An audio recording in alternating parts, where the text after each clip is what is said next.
அவர் வாக்கு மட்டும் இல்ல, அவருடைய வாக்குறுதி மட்டுமல்ல, அந்த வாக்குறுதிய நான் சுதந்தரிப்பதற்கான அன்றாட நடத்துதல்களும்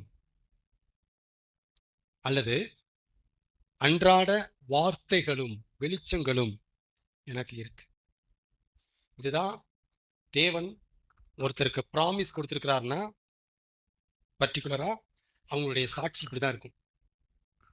தேவன் கண்டிப்பா ஒருத்தனை கூப்பிட்டு ப்ராமிஸ் கொடுத்திருக்கிறாரா அப்படிங்கிறதுக்கு த பிக்கஸ்ட் சைன் என்னன்னா, அந்த வாக்க அவன் பெறுவதற்கான அனுதின நடத்துதல்கள் இஸ் ஈக்குவல் டு அனுதின வெளிச்சங்கள், அனுதின தேவனுடைய வார்த்தைகள் அவனிடத்தில் உண்டாயிருக்கும். இதான் the biggest sign. Yes, promise அவனுக்கு இருக்கு. எஸ், ப்ராமிஸ் கொடுத்தது அவர்தான். அவன் மனக்கோட்டை கட்டிக்கல, அவன் கற்பனையா பேசல, அவர்தான் அப்படிங்கிறதுக்கான ஒரு ப்ரூஃப் என்னன்னா, ஒரு ஸ்பிரிச்சுவல் சைன் என்னன்னா, இதான் அந்த வாக்க சுதந்திரிப்பதற்கான அனுதின நடத்துதல்கள், அன்றாட ஆகாரங்கள் அவனுக்கு கிடைச்சிக்கிட்டே இருக்கும். இல்லாட்டினா அவன் நிக்க மாட்டான். அதனாலதான் இதை செய்வார். இது நிக்கிறான் அப்படின்னா புரிஞ்சுக்கணும், ஆகாரம் கிடைக்குது. அனுதினமும் ஆகாரம் கிடைக்குதுன்னா புரிஞ்சுக்கணும், பிராமிஸ் இருக்கு, அவனுக்கு பிராமிஸ் இருக்கு. ஆமென். அப்ப இதெல்லாம் இருக்கும்போது கூட்டி கழிச்சு பார்த்தா வாக்குறுதி நிஜமாகிறது. நிஜமே. என்ன சொன்னேன்? வாக்குறுதி நிஜமாக போறது நிஜமே. அதையே நம்ம அக்செப்ட் பண்ண முடியல. ஏன் அதை அந்த அளவுக்கு தீவிரமா ஒத்துக்க முடியல, மனசு தடுமாறுது அப்படின்னா, தேவன் நமக்கு கொடுத்த வாக்குறுதிய நாம நினைக்கிற நேரத்துல அல்ல. என்ன தெளிவா சொல்லணும்னா, திடீர்னு செய்வார். தேவன் நமக்கு தந்த வாக்குறுதிய எப்படி அவர் செய்வாரு, நிறைவேற்றுவார்னா, நாம நினைக்கிற நேரத்துல இல்ல, நாம நினைக்கிற மாதிரியும் அல்ல, திடீர்னு செய்வார். ஆமா, பைபிள் ஃபுல்லா கொட்டி கிடக்கு. இதெல்லாம் பேதுரு கூட்டு கேட்டா தெளிவா சொல்லுவார், பவுலை கூட்டு கேட்டா அவரை நல்லா சொல்லுவார், ஆபிரகாம் கேட்டா சொல்லுவார், சகரியன் கேட்டா சொல்லுவார், இதெல்லாம் சொல்றதான் சொல்லுவார். யோசிப்பை கேட்டா தெளிவா உட்காந்து பாடம் எடுப்பார். திடீர்னு தேவன் தந்த வாக்கு யோசிப்பிட்ட திடீர்னு படிச்சுச்சா, சொல்லி வச்சு படிச்சுச்சா? சொல்லுங்க. திடீர்னு படிச்சுச்சா இல்ல சொல்லி வச்சு படிச்சுச்சா? யோசிப்பு, நாளைக்கு நான் பார்வனுக்கு கனவு தர போறேன்டா, கொஞ்சம் சேவினா பண்ணி ரெடி ஆயிரு, உனக்கு கூப்பிடுவாங்க அப்படி சொன்னாரா? யோசிப்பு ஆஸ் யூஸ்வலா எந்திக்கிறாரு, பல் தேய்க்கிறாரு, காலை கடனை முடிக்கிறாரு, எப்பவும் போல வேலை பார்க்கிறாரு, எப்பயும் போல ஆஸ் யூஸ்வல். திடீர் ஒரு காலிங், அரண்மனையில இருந்து அங்க போல திடீர் ஒரு கனவை கேள்விப்படுறான் யோசிப்பு. அந்த விளக்கத்துக்கு திடீர்னு யோசிப்பு உள்ளத்துல வெளிச்சம் வருது. இதுதான் அதுக்கு அர்த்தம். இந்த அர்த்தத்தை சொன்ன உடனே திடீர்னு ஒரு போஸ்டிங் ஏற்றி கொடுக்குறான் பார்வன். நாடா திடீர்னு வருது, நான் சொல்றது யோசிப்பு சொல்லி ஆவார், நான் கேட்க விட போறது இல்லை.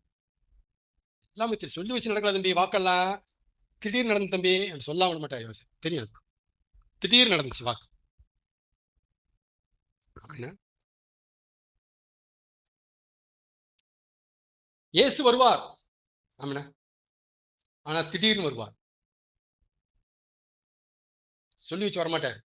எப்படி வருவாரு? நீங்க நினையாத நாளிலும் மனுஷகுமாரன் வருகிறபடினால் நீங்கள் விழித்திருங்கள் சொன்னாரா? அதுக்கு என்ன அர்த்தம்? அதுக்கு என்ன மீனிங் சொல்ல வராரு? திடீர்னு திருடன் சொல்லி வச்சு வரமாட்டான், எப்படி வருவான்? திடீர்னு வருவான். அதனாலதான் இயேசு தன்னுடைய வருகைய திருடனோட கனெக்ட் பண்ணார். இரவிலே திருடன் வருகிற விதமாய் கர்த்தருடைய நாள் இருக்கும், இதோ இரவிலே திருடன் வருகிற விதமாய் வருகிறேன். ஏயா இயேசுனுடைய அருமையான எக்ஸலண்டான அந்த பியூட்டியான வருகையை போய் திருடனோட கனெக்ட் பண்ணாருன்னா இதுதான். சொல்லி வச்சு வரமாட்டேன், வருவேன்னு சொல்லுவேன், ஆனா சொல்லி வச்சு வரமாட்டேன், திடீர்னு வருவேன். ஆமேனா? பாருங்க எத்தனை திடீர் போடுறாரு பாருங்க, திடீர்னு வருவேன். நீங்கள் எருசலேமிலே போய் தங்கியிருங்கள், உங்களுக்கு பரிசுத்த ஆவியானவர் நான் சொல்லி அனுப்பி வைக்கிறேன். நீங்க பரிசுத்த ஆவியினால் நிரம்ப வரைக்கும், பரிசுத்த ஆவியை பெறுகிற வரைக்கும், ஆவியானவர் வரும் வரைக்கும் நீங்கள் எருசலேமிலே இருங்கள். இதுதான் அப்போஸ்தலருக்கு இயேசு கிறிஸ்துவுக்கு சொன்ன வாக்கு. சரிங்களா? அது சொல்லி வச்சு நடந்துச்சா, திடீர்னு நடந்துச்சா? திடீர். வாக்கு இருந்துச்சு. ஆனா நடந்தது எப்படி? திடீர். தேவாலயத்துல உட்கார்ந்து இருக்கிற பிரவி சப்பானி அது ஈஸ்வல் எப்ப மேல வந்து உட்கார்றான், எப்ப மேல பிச்சை கேட்கிறான். அவனுக்கே தெரியாது அன்னைக்கு நம்ம நடப்போம்னு. ஏன் அற்புதம் செஞ்ச பேதுருக்கும் யோவானுக்குமே தெரியாது இன்னைக்கு நம்ம ஒரு அற்புதத்தை பண்ண போறோம். சூப்பர் டாபிக் இது. இந்த பார்வை அருமையான பார்வை. திடீர், சடனா, எதிர்பாராம, நினைக்காம குறிக்காம பிரவி சப்பானி எந்திக்கிறான். அவனுக்கே தெரியாது, அவனுக்கே தெரியாது. பேதுரு யோவானும் ஜெப வேலையாகி 9 நேரத்துல அசீஸ்வரா போறாங்க. அங்கதான் உட்கார்ந்து இருக்கிறான் அந்த பையன். அத்தனை நாள் கண்ணு தெரியல, அன்னைத்தான் கண்ண படுறாங்க. திடீர். காடோடைய இடைப்படுத்தலாம் திடீர்னு இருக்கும், திடீர்னு இருக்கும். நம்மளே போய் ஆச்சரியப்பட, என்னது, எப்படி? ஆமென். அதனால இந்த திடீர்னு தான் ஊழியம் வளரும். வளரும் ஊழியம், சொல்லி வச்சு வளராது, சொல்லிட்டு வளராது. நம்மகிட்ட எப்படி வளரும்? எப்படி வளரும்? திடீர்னு வளரும். திருதுப்புன்னு வளர்ந்துரும். எப்படி வளர்ந்துச்சு தெரிய. அதனால ஆண்டு பாருங்களேன், என்னுடைய அனுபவத்தை அப்படி பேசுறேனே. திடீர்னு பேசுவார். இன்னைக்கு பேசுவார், போனா பேச மாட்டார். திடீர்னு பேசுவார், திடீர்னு ஒரு காரியத்தை செய்வார், திடீர்னுட்டு கால் பண்ணுவார், கூப்பிடுவார், திடீர்னுட்டு வாழ்க்கையில நுழைவார். ஆமா, பேதுரு வாழ்க்கையில சொல்லிட்டு நுழைஞ்சாரா, திடீர்னு நுழைஞ்சாரா? பவுல் வாழ்க்கையில சொல்லிட்டு நுழைஞ்சாரா, திடீர்னு மத்தியானம் நுழைஞ்சாரா? காலைல நைட்டு கனவு கண்டாரா பவுலு? பவுலு நாளைக்கு மதியம் பாரு உன்னை சந்திக்கிறேன்னு சொன்னாரா பவுல்கிட்ட? இல்லையே, இல்லையே. ராஜாவே, அகிரிப்ப ராஜாவே, மத்தியான வேலையிலே சூரிய பிரகாசத்திலும் பெரிய பிரகாசம் திடீர்னு பார்த்தேன். பவுலுடைய சாட்சி இதுதான். சந்திச்சாருங்க என்ன, ஆனா திடீர்னு சந்திச்சாருங்க. கூப்பிட்டாருங்க என்ன, ஆனா திடீர்னு கூப்பிட்டாருங்க ஊழியத்துக்கு. நான் ஊழியத்துல நல்லா புரிஞ்சுக்கிட்டேன். நான் அவர் நல்லா புரிஞ்சுக்கிட்டேன். அதுதான் என் ஆளுக்கு நான் பேரை வச்சிருக்கிறேன், திடீர் கர்த்தர். அவர் வார்த்தையை சொல்லுவாரு, ஆனா சொல்லி வச்சு செய்ய மாட்டார். திடீர் திடீர்னு செய்வார். தட் மீன்ஸ் நாம கெஸ் பண்ணுகிற நேரத்துல பண்ண மாட்டாரு. என்ன சொல்ல வரேன்? செய்ய மாட்டாரு. எங்க செய்ய போறாரு? செய்வார். இப்படி சொல்ற ரெண்டையும் பேசுறேன் நானு. செஞ்சிருவாரு, செய்ய மாட்டார். என்னத்த செய்ய போறாரு? செய்வார். இங்க செய்வாருன்னு நினைக்கிற இடத்துல செய்ய மாட்டாரு. என்னத்த செய்ய போறாரு? செய்வார். இது பேர் தான் திடீர் கர்த்தர். நம்பலாமா நான் சொல்ற வார்த்தைய? கர்த்தருக்கு பேர் வைக்கலாமா? அவர் அவர் திடீர் கர்த்தர். திடீர் திடீர்னு செய்வார். சொல்லிட்டு செஞ்சா அது பேர் திடீர் கிடையாது, சஸ்பென்ஸே இல்ல. திடீர்னு செய்வார். எப்பவுமே சஸ்பென்ஸா வச்சுட்டே வாழ்வார். நம்மகிட்ட சஸ்பென்ஸாவே உள்ள வருவார், சஸ்பென்ஸா பேசுவார், சஸ்பென்ஸா கூப்பிடுவார். நிறைய சஸ்பென்ஸ் நம்ம வச்சுக்கிற வாழ்க்கையில. உன திக்குமுக்காட வைக்கண்டா, த்ரில்லிங்கா கொண்டு போண்டா வாழ்க்கைய. எப்ப சொல்ல மாட்டேன் நான். அதனால காலங்களை மறைக்கிறேன். காலங்களை மறைப்பது தேவனுக்கு மகிமை. ஆமா, காரியங்களை அவர் மறைக்கிறது தேவனுக்கு மகிமையா. சாலமன் எழுதுறாரு, காரியங்களை ஆராய்வதோ ராஜாக்களுக்கு மேன்மை. கர்த்தர் நல்லவர். அதனால என்ன சொல்றாரு அப்படின்னா, திடீர்னு நடக்க போற காரியங்களை எப்ப நடக்கும்னு யாராலையும் சொல்ல முடியாது.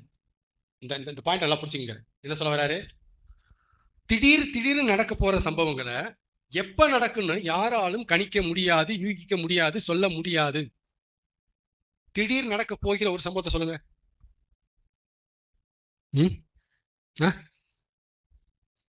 இயேசுவின் வருகை திடீர் நடக்க போற ஒரு சம்பவம்.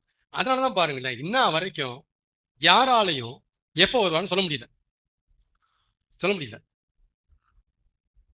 இப்படி ஒரு சம்பவங்கள் இருக்குன்னு புரிஞ்சுங்க வாழ்க்கையில. திடீர் என்று நடப்பதற்காகவே தேவன் எக்கச்சக்கமான சம்பவங்களை சாக்குல மூட்டை போட்டு கட்டி வச்சிருக்கிறார். அந்த சம்பவங்கள் எப்ப நடக்கும் எவனும் தெரியாது. எப்ப நடக்கும் தெரியாது, நடக்கும் தெரியும், எப்ப நடக்கும் தெரியாது. நம்பலாமா? கஷ்டமா தானே இருக்கு. வாக்கு நடக்கும், ஆனா எப்ப நடக்கும்? எப்ப நடக்கும்? திடீர்னு நடக்கும். நம்மளை பொறுத்த வரைக்கும் திடீர்னு, அவரை பொறுத்த வரைக்கும் அப்பாயிண்டட் சீசன். நமக்கு தான் அது திடீர்னு. பிறவிச்சப்பானி அன்னைக்கு தான் எலும்பணுங்கிறது குறிக்கப்பட்ட நேரம், குறிக்கப்பட்ட காலம், ஏற்ற நேரம் அதுதான் அப்படிங்கிறது யாரு தெரியாது? ஜப்பானி தெரியாது. அந்த ஜப்பானியா அன்னைக்கு தான் குணமாக்கணுங்கிறது பேதுரு யோவானுக்கு குறிக்கப்பட்ட ஜாப் அது. அப்படிங்கிறது யாரு தெரியாது? அதனாலதான் நம்மளை பொறுத்த வரைக்கும் திடீர் திடீர். ஆனா கர்த்தரை பொறுத்த வரைக்கும் தெரியும், எல்லாம் தெரியும். அப்பாயிண்டட் சீசன், அப்பாயிண்டட் டைம், அவர் தெரியும். நான் நம்ம பார்வையில பேசுறேன். திடீர் திடீர்னு நமக்கு ஆண்டவர் செய்வார். ஆமேனா? ஆமேன். அதனால எதையும் கெஸ் பண்ணாதீங்க. நடந்துரும் சொல்லிடாதீங்க, நடக்காது அப்படின்னு சொல்லிடாதீங்க. எதையும் கெஸ் பண்ணாதீங்க. நம்பர் 1. எதுவும் நடக்காத மாதிரி இல்லைன்னு சோர்ந்தும் போயிடாதீங்க. ரெண்டையுமே இணைக்கிறாரு. எதையும் கெஸ் பண்ணிடாதீங்க, அதே நேரத்துல எதுவும் சொன்ன மாதிரி நடக்கலைன்னு சோர்ந்தும் போயிடாதீங்க. திடீர் நடக்கும். வாக்கு இருக்கா? அப்ப நடக்கும். எப்ப நடக்கும்? திடீர் நடக்கும். இப்ப அப்பான்னு சொல்லாதீங்க. நடக்கலைன்னு சோர்ந்து போயிடாதீங்க. ரெண்டையுமே பேசுறாரு. எப்ப நடக்கும் தெரியாது, திடீர் நடக்கும். அதனால கெஸ் பண்ண வேண்டாம். அதே இடத்துல சோர்ந்தும் போயிடாதீங்க. திடீர்னு நடக்கும். வாக்கு இருந்தா நடக்கும். இதுதான் ஆண்டு பேச. வாக்கு இருக்கலடா நடக்குங்கிற டாபிக்கோட நில்லு. போதும் போதும், உள்ள போய் நோண்டாதுங்க. ஏன்னா திடீர்னு நடக்க வேண்டிய சம்பவங்கள் உனக்கு தெரியாது. ஆமேன்.